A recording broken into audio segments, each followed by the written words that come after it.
offer sa inyo. Ang minimum wage po is 2,150. And meron din po itong bonus twice a year. If ever na, di ba, may mga kakilala kayo or friends or family na naghahanap po ng trabaho, please introduce us. Meron din po kami ni Shokay Tea. Meron po kami Sambang and Gomang po na Shokay Tea. Kung sino makakapag-Shokay sa mga gustong magtrabaho dito sa Toyota. And aside from that, naghahanap din po kami ng Filipino talent po siya. Pag may mga interesado po, mga talent po trabaho like us, pwede nyo po i-Shokay din po sa amin. Welcome po dito kahit may experience. Saan ba? Yung action ng talaga yung puro Manila na doon.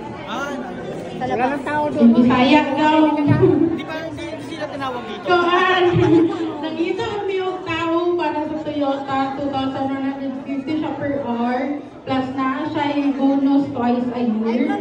34 to 37 sa kalapag. And then, dito na siya. Tapos, ayaw ang subang hour.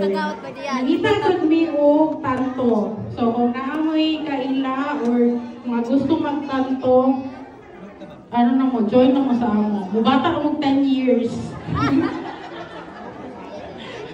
Okay na siya. So, mag-sugod na big draw.